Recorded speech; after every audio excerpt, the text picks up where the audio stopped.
अच्छा, जवाब में कह रहे सिद्धांति नाना ही एतानि पंचविंशति तत्वानि नाना भावात क्यों ना कस्मात नाना भावात हेतु था सूत्र का। नाना क्या है? एतानि पंचविंशति तत्वानि नाना भवंती। ये जो 25 तत्व है भिन्न भिन्न प्रकार के। आप ऐसे इसको 5 × 25 नहीं कर सकते। यदि 5 एक तरह का हो, फिर दूसरी 5 दूसरी जाति का हो, एक धर्म वाला पंच पंच पंच पंच करके 25 होता तब तो बन सकता है। लेकिन ऐसा आप गए नहीं, नाना है। एक तो बिल्कुल प्रकृति विकृति रहित है और एक प्रकृति विकृति रूपा है और बीच में केवल विकृति है, प्रकृति है, विकृति है ही नहीं, और कुछ केवल विकृतियां हैं। और ऐसा 5-5 करके भी नहीं है, 4 ही भाग है आपका, 5 भाग भी नहीं है, 4 भाग है केवल, है नहीं? पुरुष, मूल प्रकृति, षोडश विकार हो गया और सप्त जो है प्रकृति विकृति रूपा हो गया। इसे कहते हैं नैशाम पंचश साधारण धर्मो अस्ति। आपके उन 25 तत्वों के भीतर में पंच विभाग करता हुआ उनमें एक साधारण धर्म को ढूंढे, ऐसा हो नहीं सकेगा, मिलेगा ही नहीं।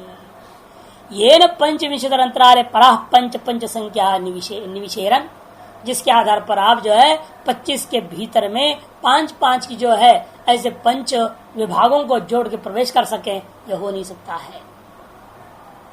नहीं एक निबंधनम अंतरेण नाना भूतेषु द्वित्वादिका संख्या हानि विशंत है। सर्वसामान्य नियम है, क्योंकि किसी एक अनुगत धर्म के बिना पृथक पृथक बिल्कुल पदार्थ जो होंगे उनमें द्वित्वादि की संख्या प्रयोग नहीं हो सकता। जैसे राम कृष्ण का दिया, राम है गलत, कृष्ण अलग, 2 हैं, कहते हाँ 2 हैं, 2 भिन्न हैं, इसमें कोई संशय नहीं, लेकिन दोनों में मनुष्यत्व है, एक सादृश्यता है, इसलिए हम कह देंगे काष्ठ राम हो, ऐसा नहीं होगा। लकड़ी है, वो लकड़ी और राम कैसे तो इकट्ठा कर दोगे आप, वहां द्वंद्व समास हो गए, निद्रे द्रोग बनेगा नहीं वहां। इसलिए वहां पर एक साधारण धर्म ढूंढना पड़ता है। या तो करते थे तो भूतत्व सामान्य रखो, लकड़ी और राम के गर्दन एक खट काट गया किसी, हो जाता है। अब ट्रेन में जो आदमी लेट गया रेलवे लाइन पे, साथ में लकड़ी भी है और दोनों के एक साथ कट गया, वहां पर एक भूतत्व सादृश्य, कोई न कोई एक साधन में लेना पड़ेगा तभी द्वित हो सकेगा, नहीं तो नहीं हो सकता है। अत्यंत विलक्षण धर्मों वाले पदार्थों में ये दो करके व्यवहार आप, या 3-3-3, 4-4-4, 5-5, जो भी ग्रुपिंग करके आप जो करते हैं, एक समुदाय विशेष को लेकर के आप व्यवहार करते हैं, वह व्यवहार जो है, और उस समुदाय में कितने हैं, द्वित्व है या तृत्व है, चतुष्ट है या पंचत्व है, इत्यादि जो भी व्यवहार होगा वह एक साधर्म को लेकर के ही होगा। बिना साधारण धर्म को स्वीकार किए व्यवहार नहीं हो सकता। अत उचित, लेकिन पूर्व पक्षी कहता है लेकिन आप लगता है लघु नहीं पढ़े हैं, नहीं व्याकरण में ही बता देते हैं लोग, हो सकता है। करें कैसे? नृत्यावसाने नटराज राजो ननाद ढक्काम नव पंचवारम, यहाँ क्या सादृश्यता थी? नव पंचवार, 14 बोलना था उनको, 14 कहने के लिए नव पंचवारम प्रयोग कर रहे। और वह 9 में कोई साधारण में है क्या? 5 कोई साधारण में है क्या? यदि भी हम लोग ढूंढ लेते हैं 9 में हल तो साधारण में, 5 में समस्या होगी, 4 ही है अच्युत साधारण में वाला, और एक हल सूत्र को भी वहां जोड़ देते हो आधिक्य को, यदि उसे व्यंजन है ना हल सूत्र में, उसको 10 और 4 बोलना चाहिए था, नव पंचवारम न करके 10 चत्वार कवन बोलना चाहिए, तब तो ठीक बनेगा। हल तो सारा 10 प्रत्यय सूत्र हो गया, अच वाले 4 सूत्र हो गए। लेकिन आपने हल वाले 9 सूत्र ले लिया व्यंजनों को, और 4 सूत्र जो अच वाले थे उनके साथ एक और जोड़ दिया जो विधर्म है, प्रयोग हो सकता है। तो यहाँ पर भी हम लोग प्रयोग करें, 1, 16, 7, 1 है, उसको हम कह देंगे पंच, क्या दिक्कत है? एक और दृष्टांत दे रहा है, अतुच्चेत पंचविंशति संख्यैव इयम् अवयव द्वारेण लक्ष्यते। 1, 7, 16, 1 ये अवयव है ना, इन अवयवों के तरफ 25 तो मालूम हो ही रहा है, भले पंच विभाग ना हो। जैसे दृष्टांत था 5 सप्त च वर्षाणि नववर्ष शतकृतो प्रयोग हो गया। इसका अर्थ क्या है? 12 साल वर्षा नहीं हुई। ये तो यहाँ अर्थ नहीं ना, पंच 5 है, 7 7 है, ऐसा तो नहीं लिया जाएगा ना, 5 और 7। अतोच्चेत पंचविधि संख्या वयम अवयव द्वारा कहते हैं लक्ष्य। यहाँ पर हम इतने से तात्पर्य 5 के 5 ग्रुप, प्रत्येक में 5 अवयव हो, ऐसे 5 ग्रुप होना, समुदाय होना कोई जरूरी नहीं है। विषम संख्याओं को भी लेकर के ग्रुप बनाकर समुदाय बना लो और कुल 25 होनी चाहिए। लक्ष्य क्या है हमारा? कुल 25 कथन करने में है। वहां पंचत्व को लेकर के, दूसरे पंचत्व को लेकर के आप विशेषण विशेष भाव करके 5 अवयव वाले 5 समुदाय है, ऐसी व्याख्या करने की कोई जरूरत नहीं है। पूर्व पक्षी कहता है पंचविधि संख्यैव अवयवद्वारेण लक्ष्यते यथा 5 वर्षाणि नववर्ष शतक्रतु 12 वार्षिकीम अनावृष्टिम कथयन्ति तद्दत्। 12 सालों की जो अनावृष्टि है उसको कथन किया गया जिस प्रकार, उसी प्रकार आगे समझो। सिद्धांत तदपि नोपपद्यते है, यह भी उपपन्न नहीं हो सकता। अयमेव अस्मिन् पक्षे दोषो, ये लक्षण आश्रयणीय स्यात्। सबसे पहला दोष इसमें यह है, आपको इस पक्ष में लक्षणा करनी पड़ जाएगी। लक्षणा करने की गौरव है। जब वाक्यार्थ बिना लक्षणा भी हो सकता है, फिर आप लक्षणा क्यों करोगे भाई? सबसे पहला दोष इसलिए लक्षणा है, क्योंकि हमारे मत के हिसाब से जब हम घटाएंगे बिना लक्षणा के हम वाक्यार्थ घटा रहे हैं, इसे लक्षणा ही सबसे बड़ा दोष होगा पहला। परश्चात एक और दोष भी है, पंच शब्दों जन शब्द ने समझता पंच जना इति। एक दूसरा दोष यह है, इस पक्ष में यह भी दोष है कि लक्षणा ग्रहण करनी पड़ी, इतना ही नहीं, और यह अन्य शब्द दोष यह है जो पंचजन शब्द आपने लिया अलग अलग करके लिया, पंच जना अलग कर डाला आपने, ऐसा नहीं कर सकते कि जो पंचजन शब्द है, पंच शब्दो जन शब्द है ना समस्त पंच जना इति। ये कैसे पता चला आपको? ये समस्त पद समास हो रखा है। भाषिक स्वरेण एक पदत्व निश्चया, भाषिक स्वरेण भाषिक स्वर के माध्यम से एक पदत्व का निश्चय हो रखा है। भाषिक स्वर क्या होता है? भाषिक स्वर किसको कहते हैं? सिद्धांत को स्वर प्रक्रिया में जाना पड़ेगा, है कि नहीं? भाषिक स्वर बोल दिया भाषिकार ने, क्या समझेगा आदमी? बोलने वाला स्वर। लोग अर्थ करते क्या? भाषिक बने बोलने वाला स्वर ले लेना, इसलिए जो ऐसे है क्योंकि उन्हें व्याकरण तो पढ़े है नहीं, सीधा अंग्रेजी से वेदांत पढ़ लिया और उसकी व्याख्या करेंगे तो उल्टा है तो व्याख्या करेंगे। वो भाषिक स्वर का लक्षण है। समस्त वेद को 2 भाग में बांटा जाता है यूजुअली, सामान्य रूपेण। एक है ब्राह्मण भाग, दूसरा संहिता भाग अथवा मंत्र भाग। ब्राह्मण और मंत्र। मंत्र भाग में 3 स्वर होता है, उदात्त भी है, अनुदात्त भी है, स्वरित भी है। लेकिन ब्राह्मण भाग में अधिकतर ब्राह्मण ग्रंथों में विशेष रूप में सामवेद, शुक्ल यजुर्वेद और श्लोक में एक और है बवृक्षा का, हाँ ऋग्वेद। इन 3 वेदों में ऋग्वेद, सामवेद, शुक्ल यजुर्वेद, इन 3 वेदों के ब्राह्मण में तो निश्चित रूपेण केवल उदात्त और अनुदात्त 2 स्वर होता है। उसी का नाम 2 स्वर ही होना, उसका नाम क्या है? भाषक स्वर। श्लोक है छंदोगा भवृचाश्चैव तथा वाजसनेयिनः उच्च नीच स्वरम प्राहु स वै भाषिक उच्यते। स वै भाषिक उच्यते है ना, उसमें वही भाषिक कर दिया इन्होंने, गलत है, वही अलग कर दो, वही अलग भाषिक अलग, एक पद नहीं होनी चाहिए। वही भाषिक बहुत दर्शन नहीं है। स वही भाषिक उच्यते, ऐसा पाठ। छंदोगा बवृचाश्चैव, छंदोगा मने सामवेदी लोग, बवृचा मने ऋग्वेदी लोग, और कहते हैं कि वाजसनेयिनः शुक्ल यजुर्वेद के लोग। उच्च और नीच 2 स्वर को मानते। उच्च मने उदात्त, नीच मने अनुदात्त, 2 स्वर को मानते हैं। स वही एतादृश स्वर द्वय विशिष्ट ब्राह्मण भाग के नाम ऐतादृश शब्दों को कहते हैं हम भाषिक स्वर वाले हैं, भाषिक इत्युच्यते। ये वाजसनीय प्रातिशाख्य ग्रंथ का श्लोक है। वेदों के व्याकरण जो अपना वैदिक व्याकरण का अलग अलग प्रत्येक शाखा का एक व्याकरण है प्रत्येक शाखा में। उस शाखा को समझने के लिए उस शाखा के ऋषियों ने एक व्याकरण बनाया हुआ है। उस व्याकरण ग्रंथों का नाम प्रातिशाख्य ग्रंथ। प्रत्येक शाखा की अपनी अपनी प्रातिशाख्य ग्रंथ अलग अलग होते हैं। उस प्रातिशाख्य ग्रंथ को अध्ययन किए बिना वेद पाठ करेगा तो गलत सलत बोल देगा, समझ ही नहीं सकता हो, क्योंकि प्रत्येक शाखा का अपना अपना नियमावली अलग है। वो सब संधि भी आता है, सब कुछ है उसमें, किरण होना इक्वची भी है, सब आएगा उसमें, अलग अलग शब्दावली है। पाणिनि शब्दावली वहां नहीं है, और वैदिक व्याकरण बोलते हैं। वो प्रातिशाख्य ग्रंथ है। वाजश्रेय प्रातिशाख्य, ऋग्वेदीय प्रातिशाख्य, प्रत्येक का अपना अलग अलग प्रातिशाख्य ग्रंथ है। उसमें से एक प्रातिशाख्य ग्रंथ ये श्लोक आया हुआ है। तो ब्राह्मण भाग में उदात्त और अनुदात्त दो ही स्वर जो होते हैं, उसी का नाम जो है ऐत्रेय ब्राह्मण, सामवेद का ब्राह्मण और शुक्ल यजुर्वेद ब्राह्मण में यह माना गया कि उदात्त और अनुदात्त दो ही स्वर हुआ करता है। इसलिए इस मंत्र में जो प्रथम पंच शब्द है, पहला वाला जो पंच शब्द है ना, पंच जना, उस जो पहला वाला पंच शब्द है वो कैसा है? वो आद्युदात्त है। पच्च विस्तारे धातु से जो प्रत्यय हुआ है, पच्ची विस्तारे से, तो पंच बना है वो आद्युदात्त धातु स्वरेण।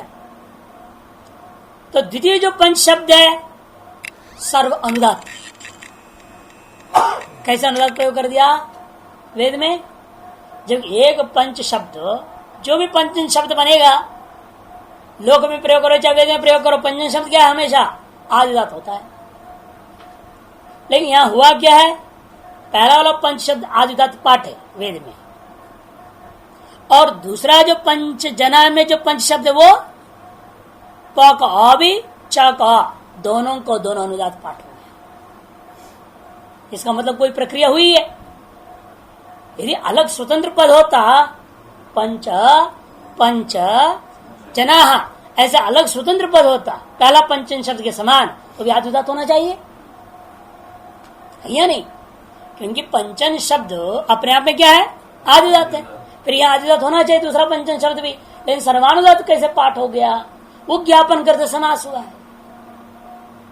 जन शब्द के साथ पंचम के जब समास हुआ, समास होने के बाद में जन में जो उदात्त के कारण से क्या हुआ? अनुदात्त पदम एक वर्जम लग गया।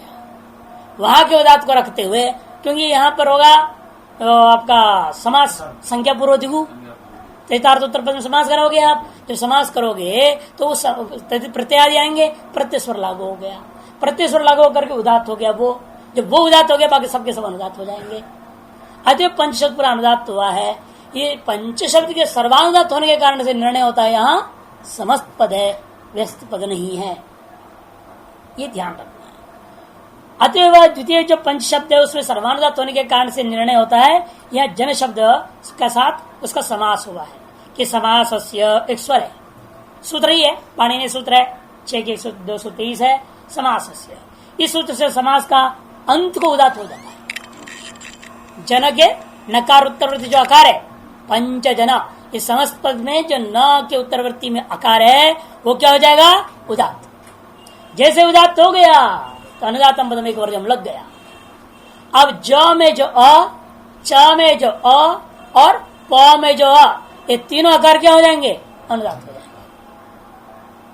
अतएव प में जो आकार उदात्त था वो निवृत्त होकर अनुदात्त हुआ कब? समासस्य और अनुदात्त में दोनों सूत्र जब लगे, ये तब लगते हैं जब समास होता है, व्यस्त में तो लगेगा ही नहीं। इसलिए ये मानना पड़ेगा पंचजन शब्द समस्त है, समास हुआ है। एक ऐसा निर्णय किस आधार पर कर रहे हैं आप? वेदों में जो स्वर पाठ है, भाषिक स्वर पाठ के आधार पर हाँ समास करेगा। हाँ हो करने दो, वो संज्ञा में घटाएंगे, किसकी संज्ञा है वो भी घटा दिया जाएगा। दिक संख्य संज्ञायाम से कर लेंगे। हाँ तैतार्थ पर समारिच्य की जरूरत नहीं पड़ेगी, दिक संख्या संज्ञायाम से काम चल जाएगा। संज्ञा में रूढ़ करना चाहेंगे आगे भाष्यकार से, कहा भी अगले पृष्ठ में इधर नीचे में है दिक संख्य संज्ञायाम करके, संज्ञा पूर्व द्विगु, संज्ञा पूर्व द्विगु समास हुआ है और दिक संज्ञा संज्ञायाम से समास हुआ है। अच्छा, और दूसरा क्या है? पंचजन एक पद है, एक पद है। इसे एक और प्रमाण भी है। आज्य ग्रहण मंत्र में शुक्ल यजुर्वेद के अंतर्गत ही आज्य ग्रहण एक मंत्र आता है। आज्य को ग्रहण करने के लिए मंत्र है। उस मंत्र में आया पंचानाम त्वा पंच जनानाम, पंचानाम त्वा पंच जनानाम यंत्राय धर्त्राय गृह्णामि, यह प्रयोग हुआ। अब यहां पर क्या है, यदि पहले पंच और जन अलग अलग पद होते तो क्या होना चाहिए पाठ, पंचानाम त्वा पंचानाम जनानाम, ऐसा होना चाहिए था। पंच जनानाम नहीं हो सकता है ना, पंचानाम त्वा पंचानाम जनानाम पृथक पद होगा तो उसमें भी षष्ठी आनी चाहिए थी, लेकिन नहीं है वहां। पंच जनानाम एक ही षष्ठी है, इससे विज्ञापन होता है, यहां समास हुआ है। हे आज 5 देवताओं के कर्म में यंत्र रूप से अवस्थित ऐहिक और पारलौकिक सगल भोगों को धारण करने में आप समर्थ हैं, इसलिए आप आज को मैं इस देवताओं को प्रदान करके दोनों लोगों का फल प्राप्त करना चाहता हूं, ऐसा उस मंत्र का अर्थ है। उसमें स्पष्ट ये पंचदेवों का वहां लिया है। इसलिए अब आइए वापस भाष्य में, भाषिक स्वरेण एक पदत्व निश्चयात्, समझ में आ गए ना, भाष्य स्वर के कारण से एक पदत्व का निश्चय हुआ। अच्छा, और वही मंत्र दशा में क्या हो गया, स्वरित हो जाएगा। स्वरितेन अनुदात्तो वा सूत्र से क्या हो जाएगा, अब यहां मंत्र में ना पंचानाम त्वा पंच जनानाम, यहां पकार का कार स्वरित हो गया, उदात्त को स्वरित कर दिया। तो उदात्तम अनुदात्तम अनित्यत्व का आधार पर जो है स्वरितो अनुदात्तो वा इत्यादि सूत्र लग करके वो स्वरित हो जाएगा अथवा अनुदात्त रहेगा, दो में एक होगा। मनुष्य की अपनी जो स्वर क्या था पहले उदात्त, वो निवृत्त जरूर हो जाएगा। ब्राह्मण भाग में अनुदात रह जाता है और मंत्र में वही हो गया तो स्वरित हो जाता है, ये विशेषता है।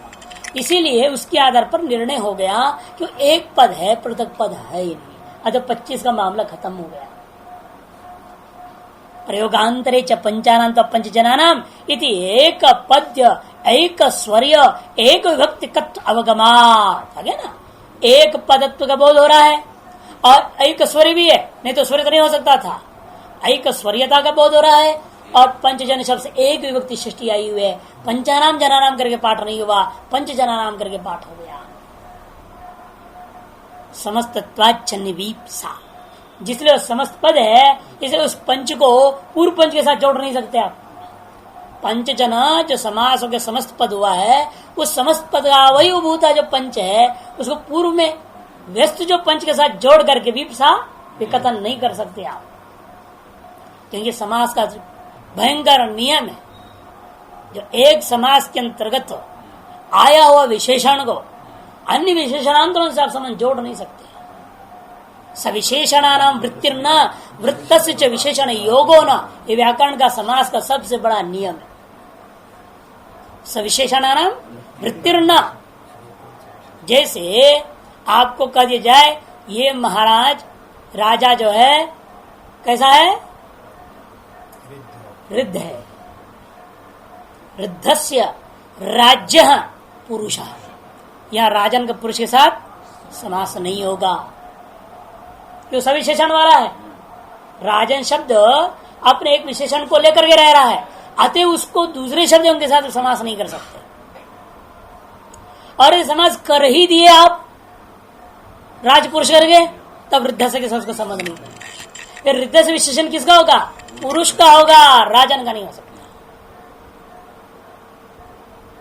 वृत्त से च वृत्त कौन हो गया, राजन शब्द पुरुष शब्द के साथ वृत्त हो गया, समस्त पद बन गया है। ऐसे जो एक समास के अंदर उपसर्जन भूता है, अब यहां राजन क्या हो गया, उपसर्जन हो गया है। और उपसर्जन भूता जो वस्तु है विशेषणांतरण के साथ संबंध कभी नहीं हो सकता। अधस्य जो विशेषण का तब राजन का नहीं हो सकता है, केवल विशेषभूत जो मुख्य है पुरुष का होगा। ये सामान्य नियम है समास का। सविशेषणानाम वृत्तिर्न वृत्तस्य च विशेषण योगो न, वो बात को ला रहे भाष्यकार यहां। न च पंचक द्वय ग्रहणम पंच पंचीति, क्योंकि समस्त होने के नाते यह विपसा नहीं हो सकती। अतः यह पंच का द्वय ग्रहण करते हुए पंच पंच ऐसा व्यवहार ही नहीं है। न च पंच संख्याया एकस्याः पंच संख्या परया विशेषण, एक जो पंच संख्या है उसको दूसरी पंच संख्या के साथ में परस्पर विशेषण विशेष भाव करते हुए पंच पंच का ऐसा व्यवहार नहीं कर सकते। क्यों? न है ना, न को जोड़ देना, न क्यों कहते उपसर्जन से विशेषण असंयोगा, ना जो उपसर्जन है उसको किसी विशेषण वाचक शब्द के साथ संयोग नहीं कर सकते। संयोग का मतलब है अन्वय करके उसका वाक्यार्थ में संबंध पद पदार्थ संबंध नहीं करा सकते आप। इसलिए वहां पर भी नियम आया था, मीमांसक लोगों ने निकाला था, पदार्थ पदार्थ न अन्वेति न तो तद एक देश। एक पदार्थ जो होगा वो दूसरी पूर्ण पदार्थ के साथ ही अन्वय हो सकता है, उसके एक देश के साथ अन्वय नहीं कर सकते। इसलिए पंच का अन्वय यदि होगा तो पंचजन संपूर्ण के साथ होगा, उसका एक देश होता है, पंच के साथ पूर्व वाला पंच को आप जोड़ नहीं सकते हैं। पदार्थ पदार्थ न अन्वेति न तो तदेक देशेन, ये नियम है। इस नियम के आधार पर भी जो है मीमांसकों के तय, वो तो व्याकरण के आधार पर भी हुआ। अब मीमांसक वाक्यार्थ निर्णय करने वाले मीमांसक है, तो शब्दार्थ निर्णय करने वाले ये लोग हैं। तो व्याकरण और मीमांसक दोनों के हिसाब से एक जो पहला वाला पंच शब्द है दूसरा जो पंच शब्द के साथ संबंध जोड़ना संभव ही नहीं है। ननु आपन्न पंच संख्या का जना एवं पुनः पंच संख्या विशेषमाणा पंचविंशति प्रत्यक्ष्यन्ते। पूर्व पक्ष बड़ा विचित्र है और कहता है परंतु देखिए, पांच संख्या को प्राप्त हुए जन ही फिर पांच संख्या से विशेषमान हो रहे हैं। समान लो, पंचत्व संख्या को प्राप्त हो गया जन, माने पांच लोग हैं, और पांच लोग हैं जो वो कितने हैं? वो पांच है, बोलो तो कितना हो जाएगा? 25 हो जाएगा। पांच लोग आ गए हैं, ठीक है। ऐसे कितने आए भाई? पांच आ गए तो कितने हो गया? 25 हुए कि नहीं हो गया? तो उसका पक्ष फिर मजबूत हो गया। समास मानने पर उसका पक्ष मजबूत हो रहा है। लेकिन ये भी संभव नहीं है। क्यों? अब आकाश को लाना पड़ेगा। यथा वो दृष्टांत क्या दे रहा है? देखो, यथा पंच पंचपूल्य पाठ व्याकरण का ही है, व्याकरण में ही दृष्टांत दिया गया है। वहां पर पंच पंचपूल्य या पंच पंच मूल्य करके कहीं पाठ मूली को लेकर के मूली कहा यदि पंचविंशति पूला प्रत्यंते, वहां पर ये अर्थम करते हैं 25 पूल है। पूल कहते किसको? जब धान काटते हैं ना खेती में, उसे गठरी बनता है जो, उस एक गठरी का नाम पूल, पूली, संस्कृत में उसको पूली कहते हैं।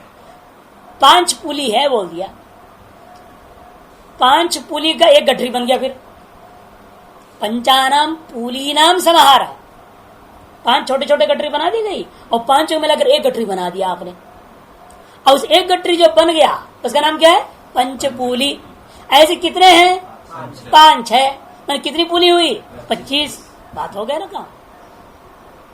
यही व्याकरण ने पढ़ाया, उसके अनुसार हम पंच पंच जना में समास मानने पर भी मेरा बात सिद्ध होता है, ऐसा पूर्व पक्षी कहता है। तब सिद्धांत कहते नेति ब्रूमः युक्तम यद पंचपूली शब्द से समाहार अभिप्रायत्वात् कथित सत्याम भेद आकांक्षायाम पंच पंचपुलिति विशेषण। वहां तो ऐसा है, पंचपुली शब्द बन गया, बन समाहार समास कर दिया, पंचानाम पूलानाम समाहार बना लिया आपने। बनाने के बाद एक प्रश्न उठा, ऐसे पंचपुली जो गठरी हैं कितने हैं? ये आकांक्षा हुई है ना, वही कर पंचविंशति सत्याम बन गया समाहार विप्रायत्वात् कथित सत्याम भेद आकांक्षाया।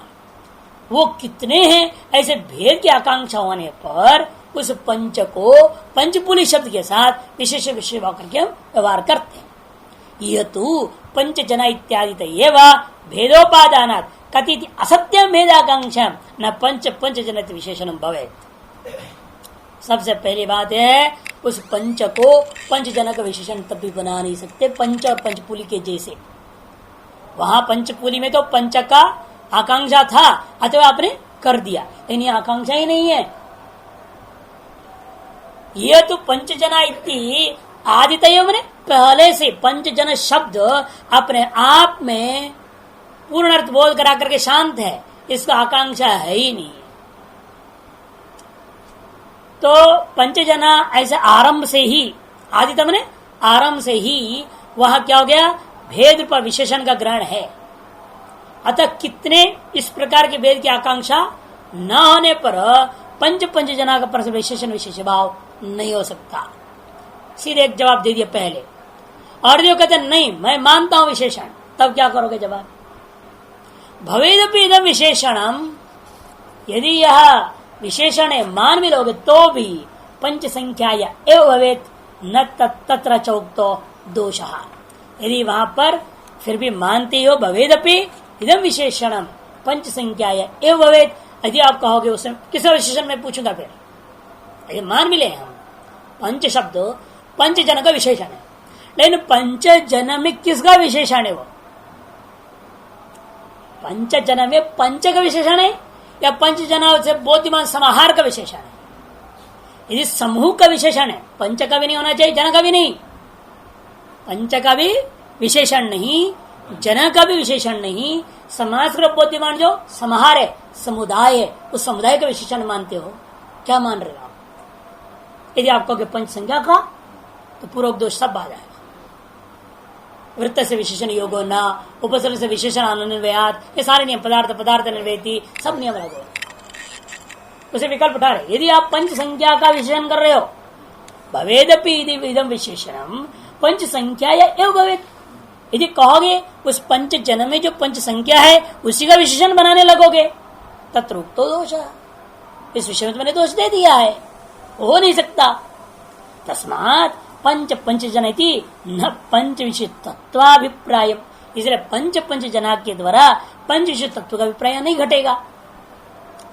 तब वो कहता है फिर भी समाहार का ले लो, समाहार में कर दो विशेषण, पंच को पंचजन शब्द बोध्य समुदाय समाहार उसका विशेषण कर दो, तब भी 25 हो ही जाएगा। वो 25 हमारे 25 तत्वों का है बोलता है। तब सूत्र लाओ, अतिरेकाच्छ, पंच शब्द को पंच शब्द के साथ विशेषण नहीं कर सकते, जन शब्द के साथ भी नहीं कर सकते, करना पड़ेगा समुदाय के साथ। 5 तत्वों का समुदाय, ऐसे कितनी समुदाय, 5 समुदाय, ऐसे करके 25। ये अर्थ तुम निकालना चाहो तो व्याकरण के अनुसार बिल्कुल सही है, हम भी मानते हैं, लेकिन आपका बात तब भी सिद्ध नहीं होता। क्यों सिद्ध नहीं होता, यहाँ 2 बात बाहर गिना दिया है। कौन सी 2 तत्व, एक आत्मा दूसरा आकाश, ये 2 तुम्हारे 25 के भीतर है कि बाहर है, भीतर है। उनके मत में, उनके मत में, सांख्य मत में 25 के अंदर पुरुष आ गया, आत्मा भी, और 25 के अंदर भी आकाश भी आ गया, और यह तो 25 से बाहर गिना रहे हैं, 2 27 गिना रहे हैं यहाँ, इसे तुम्हारा मत कैसे घटेगा। इसलिए व्याकरण अनुसार चलते हुए आप स्वीकार कर भी लो व्यवस्था को, तब भी आपका मत सिद्ध नहीं होता। क्यों, अतिरिक्त न पंच तत्वाभिप्रायम, पंचविंशति तत्वों का अभिप्राय तब भी नहीं घटेगा, क्योंकि अतिरेकात् हेतु, अतिरेको ही भवति आत्मा आकाशाभ्याम पंचविंशति संख्याया, पंचविंशति संख्या का अतिरेक हो गया, उसको अतिक्रमण करके अधिक संख्या का बोध करा रहा है यह मंत्र। कितने तत्व का बोध करा रहा है, 27 तत्व का बोध करा देगा। फिर तो कौन 2 अधिक है, आत्मा और आकाशाभ्याम।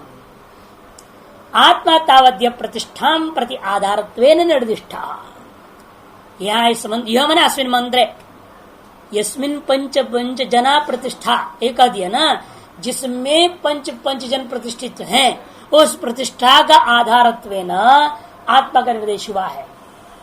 प्रतिष्ठा प्रति आधारत्वेन आत्मा निर्दिष्ट, कैसे ज्ञापन हुआ, यस्मिन सप्तमी सूचित, यस्मिन ऐसे सप्तमी के द्वारा सूचित आधारी है, और उसी को आगे आपने क्या लिया, तमेव मन्ये आत्मानम, ऐसे बोला, बाकी उसी मंत्र का शेष, और उसी को उस अधिष्ठान को क्या मानूंगा, आत्मा मानता हूं, ऐसे कह करके 25 का आधारभूता जो उसको अपने आत्मा करके कह दिया है। आत्मा जिति आत्मत्व अनुकर्षणात् आत्मा च चेतन पुरुष। और आत्मा कौन है? जो चेतन है, जो पुरुष है आपके सांख्य के मत में। सच पंच विंशतौ अंतर्गत वो तो आप 25 संख्या में अंतर्गत ही है। न तो शिव आधारतम आदित्य युज्यते, इसलिए 25 का आधार भी वही और 25 के अंदर एक वो भी है अवयव, वो भी आधे भी बन जाएगा। आधार भी वही हो आधे भी वही हो, दोनों के दोनों काम नहीं कर सकता। स्वयं का आधार भी हो जाए और अन्य 24 का भी आधार हो जाए। आधार आज स्वयं में नहीं हो सकता है। अर्थांतर परिग्रह च तत्व संख्या तिरे कहो। और अभी कहते ठीक है भाई आत्मा अलग पदार्थ है, फिर तो 26 हो जाएगा, तत्वांतर की अधिकता हो जाएगी। सिद्धांत वृद्ध प्रसिज्येत, आपके अपने सांख्य सिद्धांत का विरोध हो जाएगा, हानि हो जाएगी। तथा इतना ही नहीं, केवल आत्मा या अतिरिक्त नहीं है, आकाशश्च प्रतिष्ठित का एवं इति आकाशस्य पंचविंशतौ अंतर्गतस्य न प्रतिपादनम न्याय्यम। पंचविंशति मैंने 25 के अंतर्गत जो आपके मतानुसार है ना, जो आकाश है उसका पृथक पाठ करना मंत्र में उचित नहीं था। न प्रतिपादनम न्याय्यम, यद्यपि वेदांत मत अनुसार आकाश शब्द क्या आया? अव्याकृत। उनके यहाँ मूल प्रकृति ले लो, अव्यक्त जिसको कहते हैं, तो वो भी 25 के अंदर ही है ना। चलो भूताकाश नहीं है उनके मत में, हम भूताकाश नहीं लेंगे इस आकाश शब्द से। उनके मत में आकाश शब्द से क्या लूंगा? अव्यक्त ले लो, मूल प्रकृति ले लो, तभी वो भी 25 के भीतर है, बाहर तो है नहीं, तो 26वां हो गया ये तो। लेकिन न प्रतिपादनम न्याय्यम अर्थांत परिग्रह उत्तम दूषणम, और पृथक पदार्थ तत्व स्वीकार कर लोगे फिर तो सत्ता है स्वतत्व बनेगा। ये आगे 25 दोष का जो है संख्या का बाद होगा, सिद्धांत हानि होगी। कथंच संख्या मात्र श्रवणे सती अश्रुतानां पंचविध तत्वानां उपसंग्रह प्रतीयता जन शब्द से तत्वेषु आरूढ़त्वात्। और दूसरी बात कहते देखो, संख्या मात्र का श्रवण होने पर श्रुति से अप्रतिपादित, क्योंकि यहाँ पंच जना है, इसके आपने 25 संख्या निकाल लिया, हम भी मान लिए उस चीज को, लेकिन संख्या मात्र तो उपसंग्रह हुआ है ना। संख्योपसंहारात, ये तो सूत्र संख्योपसंग्रह आदि करनी है, ये संख्या मात्र को उपसंग्रह हुआ है। यहाँ कहीं कोई शब्द नहीं जो बोले 25 तत्व। तत्व कहां से लाए तुम? इस मंत्र में तत्व का अर्थ को बोध कराने वाला कोई शब्द नहीं। इसलिए पूछ रहा कथम च संख्या मात्र श्रवण सती अश्रुतानां पंचविध तत्वानां उपसंग्रह प्रतीयत। अरे क्यों शंका हो रही है? अरे जन शब्द है ना, कहते जन शब्द से तत्वेषु आरूढ़त्वात्, जन शब्द तो तत्व में रूढ़ ही नहीं है। अर्थांतर उपसंग्रह भी संख्या उपपत्ति है। और रही संख्या की बात, फिर आपके मत में कैसे घटाओगे? हम अन्य पदार्थों को ले लेंगे ना, जो उत्तर वाक्यों में आया है वो हम ले लेंगे। आप तो उत्तर वाक्य किसी नहीं ले सकते, कि उत्तर वाक्यों में आपका 25 तत्वों की गिनती नहीं है। लेकिन हम उत्तर वाक्य इसलिए ले सकता हूं कि हमारा सारा घट जाएगा वह 25 संख्या। कथम तरी पंच जनाई थी उच्चता है। फिर पंच जनाए शब्द कैसे प्रयोग हो गया? दिक संख्य संज्ञाया, 5 ही आदमी है यहाँ, 25 है नहीं।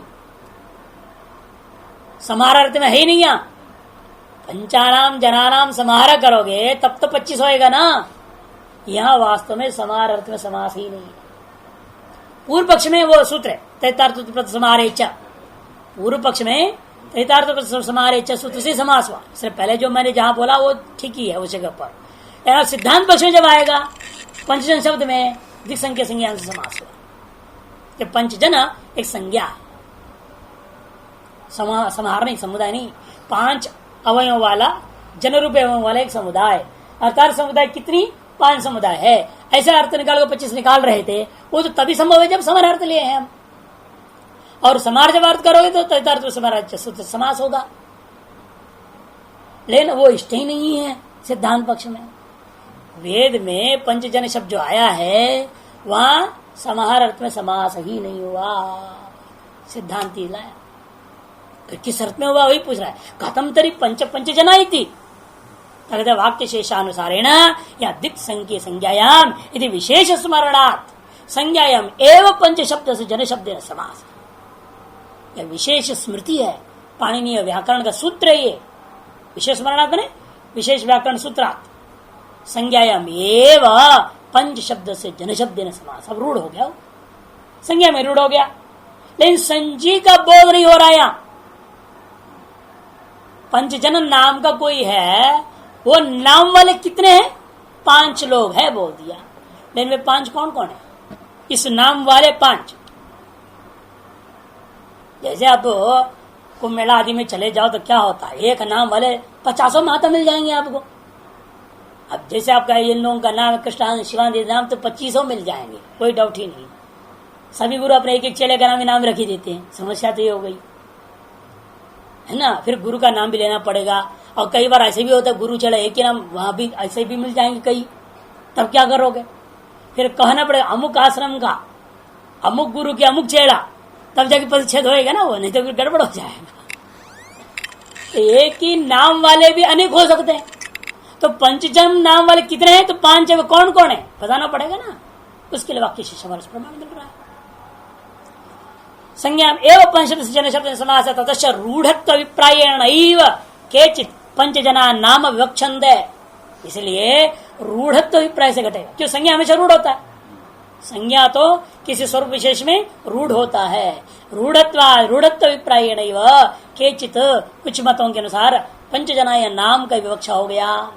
न सांख्य तत्व अभिप्रायेण, सांख्य तत्व का अभिप्राय से तब भी नहीं बनता है। कति आकांक्षायाम, वे नाम ऐसे नाम वाले कितने हैं ऐसे पूछे जाने पर पुनः पंचित प्रयुज्यते विशेषण आ जाएगा। 5 है वो, पंचजन नाम वाले 5। पंचजना नाम एक के चित तेज पंचैव इत्यर्थ। इसलिए वाक्य क्या निकलेगा? पंचजना नाम जिस किसी का भी हो वो कितने हैं? वो 5 हैं।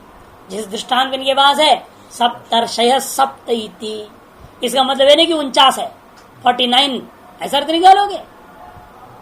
सप्तऋषि नाम के जो ऋषि लोग कितने हैं? 7 ही है।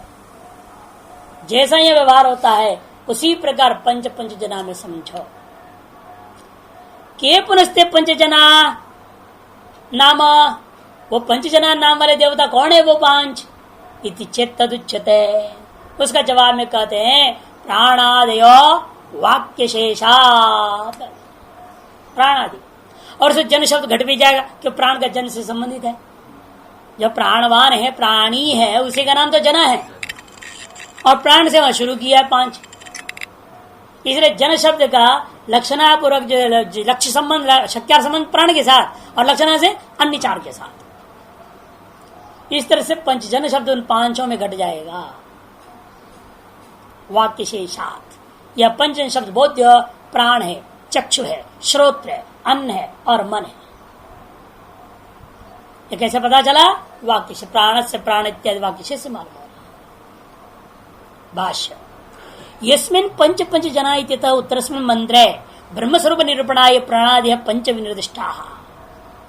यस्मिन् पंच पंच जना, इस मंत्र का पाठ के पश्चात उत्तरस्मिन् मंत्र में ब्रह्म के स्वरूप का निरूपण करने के लिए प्राण आदि 5 तत्वों का विचार हुआ। प्राणस्य प्राणम उत चक्षुषश्चक्षुः, उत श्रोत्रस्य श्रोत्रम, मनस्यन्नम मनसो ये मनो विदुः कह दिया। 4 18 में है। इति तीव्र वाक्य शेषकता सन्निधानात् पंचजना विवक्षन्ते। वे वाक्य शेष होने के नाते सन्निधि रूपी प्रमाण से वाक्यार्थ निर्णय करने में सन्निधि रूपी प्रमाण बहुत महत्वपूर्ण प्रमाण है। इसलिए कहते सन्निधि रूपी प्रमाण से हमने क्या किया? पंचजना को से विशेषण बुता पंच शब्द से ग्राहीभूत पदार्थ यही 5 है, ऐसा हम ग्रहण कर लेंगे, विवक्षा करेंगे।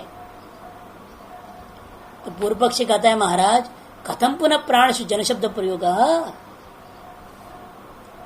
प्राणादियों में जन शब्द का प्रयोग कैसे प्रयोग कर रहे हो आप? तब पहले प्रतिबंधी जवाब देते हैं, सीधे जवाब नहीं देंगे। तत्वेषु व कथम जन शब्द प्रयोग, तुम मेरे से पूछ रहे हो हैं? तुम बताओ पहले, तुमने यहां पर जन शब्द से तत्वर्थ कैसे ले लिया?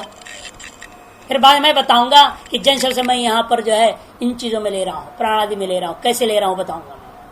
पहले तुम बताओ जन शब्द का अर्थ तत्व में तुम कैसे ले गए? उसके पास तो कोई जवाब है नहीं। तो पूर्व पक्षी कहेगा देखो फिर इसका मतलब ये सिद्ध हुआ जन शब्द प्राणादि में भी प्रसिद्ध नहीं है, जन शब्द तत्व में भी प्रसिद्ध नहीं, दोनों को लक्षण करना पड़ेगा। तो फिर लक्षणा दोस्त तुम्हारा जो पहले दिया था वो खत्म हो गया कि नहीं हो गया? तो वो कहता है सुनिए, समाने तो प्रसिद्ध क्रमे वाक्य शेष वशात प्राणदेयो गृहित व्याभवन्ते। तब सिद्धांति कहता है यद्यपि समान है, प्रसिद्धि का अतिक्रमण जो हम कर रहे हैं दोनों ही बराबर रूपेण प्रसिद्धि का अतिक्रमण कर रहे हैं। जन शब्द आदमी में प्रसिद्ध है, प्राणादि पंच में नहीं, न तत्वों में प्रसिद्ध है। इसलिए प्रसिद्धि का जो अतिक्रमण है वो दोनों में बराबर मामला बन गया है। फिर भी सिद्धांत कहता है वाक्य शेष वशात प्राणदय एवं ग्रहीतव्या न पंचविंश तत्वानि। और दूसरी बात ये तो हो गया प्रतिबंधित जवाब देते हुए उसके अनुसार जवाब दे दिया है। असली जवाब की ओर आते हैं, जन संबंधाच प्राणादय जन शब्द बाजो भवंती। ये प्राणादि क्या है? जन संबंधी है। ये जिसको दुनिया में जन शब्द से रूढ़ कर दिया गया है, मनुष्य में ना, मनुष्य आदियों को ही जन शब्द से रूढ़ी से ग्रहण किया, तत्संबंधी है प्राण चक्षुरादि। इसे जन संबंधात प्राणादयोपि जन शब्द भाजो भवंती। उनको भी जन शब्द से बोल दिया जाए, कोई आपत्ति नहीं। जन वचनश्च पुरुष शब्द प्राणेषु प्रयुक्त। और जन जो पुरुष का जन शब्द का वाचक है, कौन? दूसरा शब्द पर्यायवाची। जन शब्द का पर्यायवाची शब्द कौन है? पुरुष। और उस पुरुष को प्राण के साथ जोड़ा है। तेवा ये ते पंच ब्रह्म पुरुषा। जन का वाचक है पुरुष शब्द, और उस पुरुष शब्द को प्राणेषु प्रयुक्त, प्राण में प्रयुक्त किया। जन वचनश्च पुरुष शब्द प्राणेषु प्रयुक्त। जो जनवाच के वाचक शब्द है उसको पुरुष शब्द के साथ पर्याय कर दिया, और इस पुरुष शब्द का प्रयोग हुआ प्राण में हो गया, अतएव जन शब्द भी प्राण में हो जाएगा। पर्याय का प्रयोग होने से स्वयं का भी प्रयोग मान लो, वही कहने का मतलब है। और प्रमाण क्या है इसमें? प्राणो ह पिता प्राणो ह माता इत्यादि ब्राह्मणम। छंदोक ब्राह्मण स्पष्ट है 7वें अध्याय में। समास बलाच समुदाय सुरूढ़त्तम अविरुद्धम। और समास के बल पर भी इस समुदाय का रूढ़ मानने में कोई विरोध नहीं है। यदि आप समाहार में समास करना चाहेंगे पूर्व पक्षानुसार, तब भी मुझे इसको रूढ़ में ले जाना पड़ेगा, ये सिद्धांत कह रहा है। यद्यपि मान भी लीजिए समास बलात् समुदाय अर्थ लेना चाहोगे, समाहार अर्थ में समास करोगे, समुदाय अर्थ रहेगा, तब भी उस समुदाय को रूढ़ करने होगा बेटा किसी न किसी संज्ञा में। समुदायस्य रूढ़त्वम अविरुद्धम। कथम पुनरसति प्रथम प्रयोगी रूढ़ी शक्ति आश्रय तुम। लेकिन समस्या ये है, परंतु पंचजन शब्द के प्रथम जो प्राण पहले, कहीं प्राणादि में लौकिक प्रसिद्धि है क्या? कहीं पंचजन शब्द समुदाय तक ले लिया, अभी केवल जन पर विचार किया, आप पंचजन समुदाय को ले लोगे ना, उस समूहित समस्त पद भी रूढ़ है बोल रहे हैं। यथा जन शब्द पुरुष के साथ, पुरुष का जब प्राण के साथ, जन शब्द प्राण के साथ रूढ़ हो गया, लेकिन पंचजन शब्द रूढ़ नहीं है, समस्त पद रूढ़ नहीं है यदि कहेगा वो। और समस्त पद ही संज्ञा है, केवल जन्म मात्र नहीं, पंचजन शब्द को अपनी संज्ञा में समास किया। अतः समस्त पद को संज्ञा मानने पर भी तभी रूढ़ी में कोई विरोध नहीं। तब पूर्व पक्ष कहता है क्यों विरोध नहीं भाई? दुनिया में कहीं पंचजन शब्द प्राणादि में प्रसिद्ध ही नहीं है। वो कहता है कि प्रथम प्रयोग है लौकिक प्रसिद्ध हो असती, लौकिक प्रसिद्धि का न रहने पर कथम रूढ़ी शक्य आश्रयितुम, यहां समुदाय अर्थ को भी रूढ़ी में कैसे आश्रय कर सकोगे? तो सिद्धांत कहता है शक्योद्भिदादिवत, शक्या कर सकता हूं, कैसे?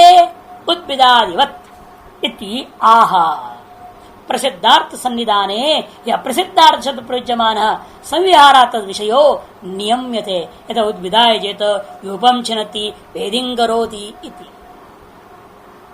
जैसे उद्भिदाय जेता तो उद्भिद शब्द है, लोक में ये यज्ञ का नाम करके प्रसिद्धि नहीं है। लोक में प्रसिद्धि जिसमें है इसका फोड़ करके निकले पेड़ों में, पेड़ों से याग करो, ऐसा अर्थ करेंगे? उद्भिदाय जेत कर तो ये नहीं कर सकता, पेड़ों से याग करें, कौन सी याग करूं? इससे पहले कोई उत्पत्ति विधि चाहिए ना।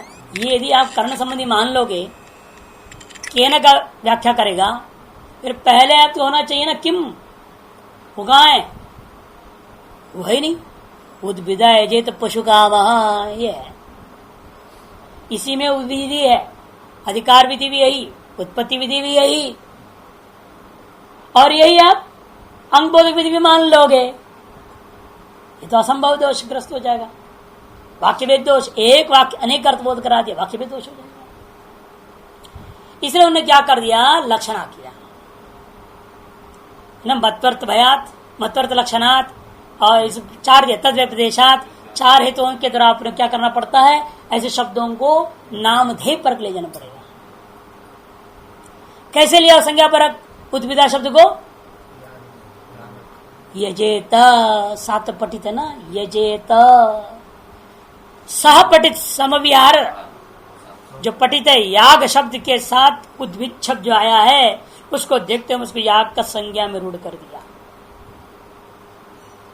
याग शब्द सन्निधितः उद्भिद शब्दों संज्ञायाम रूढ़ हो यथा तथा यूपम छिनति, यहां भी देखिए यूप क्या है किसको मालूम, लेकिन छिनत्ति कह दिया, छेदन किया जा रहा है। छेदन योग्य कौन है? लकड़ी है, इसलिए यूप शब्द लकड़ी विशेष में रूढ़ हो गया। वेदिं करोति, वेदी को निर्माण करो। अब करनर भी क्रिया से मालूम होती, कुछ गड्ढा फड्डा खोदना फोदना है कुछ मामला यहाँ, और उसको रूढ़ कर दिया।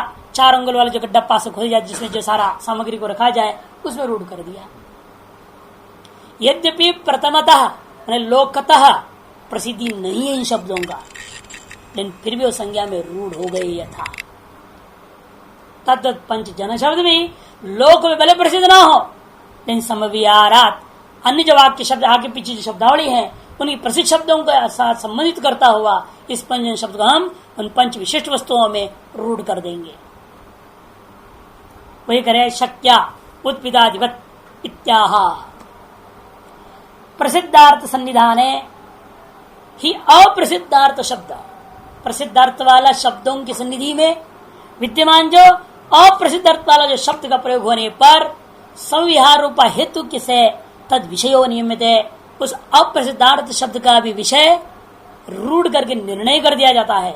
यथा उद्भिदय जेत यूपम छिनति विधिं करोति इत्यादि। तथा अयमपि पंचजन शब्द समास अन्वाख्यानात् अवगत संज्ञा भाव संजीयाकांक्षी।